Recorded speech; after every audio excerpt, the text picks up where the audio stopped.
Para nadie es un secreto que Asia es el continente más poblado del mundo. La pregunta es ¿por qué? ¿Y qué tiene que ver el arroz en todo esto?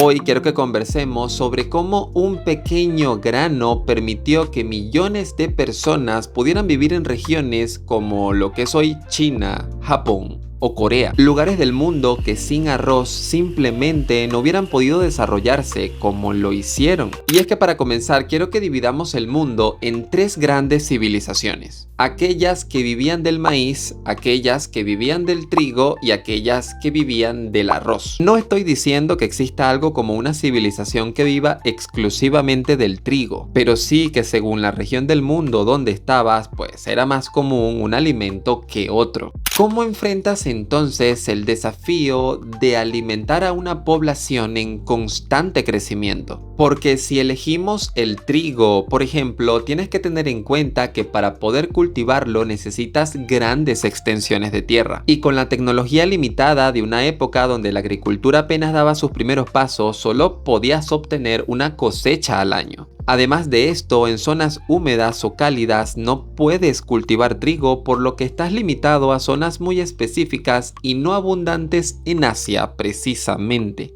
Por otro lado tienes el maíz, que es más productivo que el trigo, pero tiene la peculiaridad de que agota mucho más rápido la tierra donde está siendo cultivado. Los nutrientes presentes en el suelo se consumen rápidamente, por lo que después de unas cuantas cosechas simplemente el terreno queda inutilizable. Algo que no te puedes permitir si la cantidad de tierra cultivable que tienes es limitada y tu población lo que hace es crecer, lo que nos deja entonces con una última opción: el arroz. Un cultivo altamente eficiente por kilómetro cuadrado que te permite hasta 3 cosechas al año y con una ventaja clave: puedes cultivarlas en tierras húmedas y cálidas, condiciones predominantes en el sudeste asiático. Para que te hagas una idea, cultivando la misma cantidad de tierra entre arroz y trigo, el arroz permite alimentar 3 veces más personas que el trigo. Y por cierto, el trigo tienes que procesarlo, no puedes consumirlo directamente y ya. Si te especializas en arroz, puedes permitir que tu población crezca más rápido. Y si tu poder depende del tamaño de tu población en una época donde más gente es más mano de obra y más ejército para la guerra, tanto para atacar como para defenderte, el arroz es tu mejor opción. La cosa es que el arroz tiene un problema, y es que aunque es alto en calorías, a nivel de proteínas aporta muy poco. Si tienes una porción de trigo, para conseguir la misma cantidad de proteínas tienes que duplicar la porción en arroz.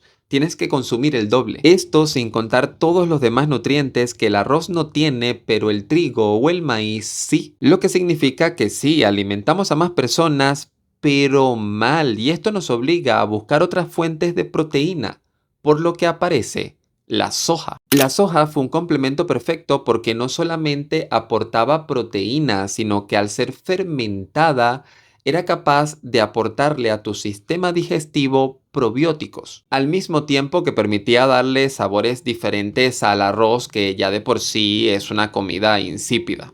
Pero entonces aparece otro problema: el clima, que en países como Corea es extremo en invierno y limita la actividad agrícola, por lo que la respuesta a la necesidad de preservar comida se convierte en el kimchi. El kimchi en Corea, y en general los alimentos en conserva, vegetales y otros alimentos fermentados con una vida útil de meses si lo almacenas adecuadamente, permitieron que la población se alimentara en las épocas donde no se podía cosechar. Y hasta aquí todo bien, por lo menos si la población dejara de reproducirse, pero eso no pasó. La necesidad de obtener proteínas siguió incrementando, y esto para regiones en el interior de los países era más complicado, porque al menos en las costas podías acceder a pescado y mariscos, por lo que entonces se activa el instinto de supervivencia y el humano se va por lo más práctico: consumir cualquier cosa que se pueda comer.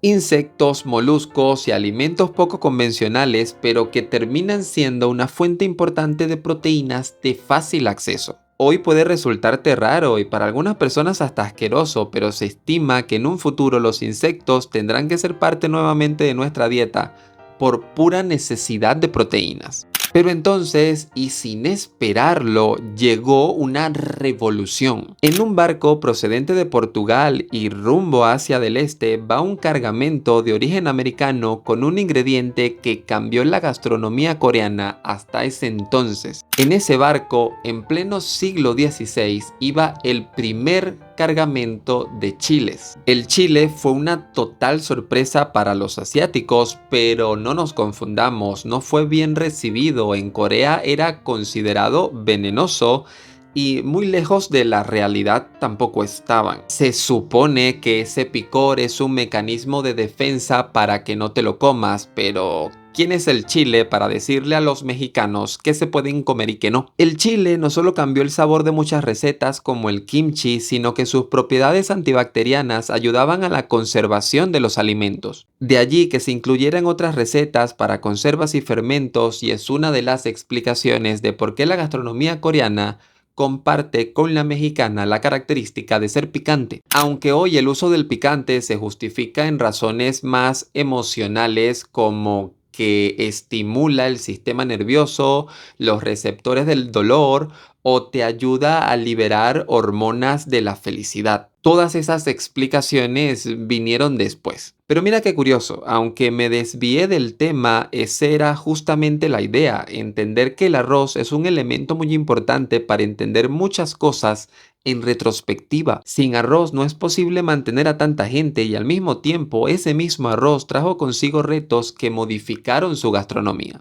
Y todo esto evitando mencionar la importancia del arroz en épocas de hambruna o de guerra. Y tampoco te hablé de la infraestructura y la tecnología que se necesita para cosechar arroz y que te obliga a tener una mayor cantidad de mano de obra que te lleva al mismo tiempo a buscar tener más gente a reproducirte. Fue justamente un suscriptor, Jimmy, el que me invitó a investigar sobre el arroz porque quizá allí había una historia que no estaba tomando en cuenta. Y muchas gracias por haberme dejado ese comentario porque la verdad es que detrás del arroz hay muchísimo lore. El suficiente como para cargar con el peso del desarrollo de una de las civilizaciones más avanzadas y numerosas del planeta.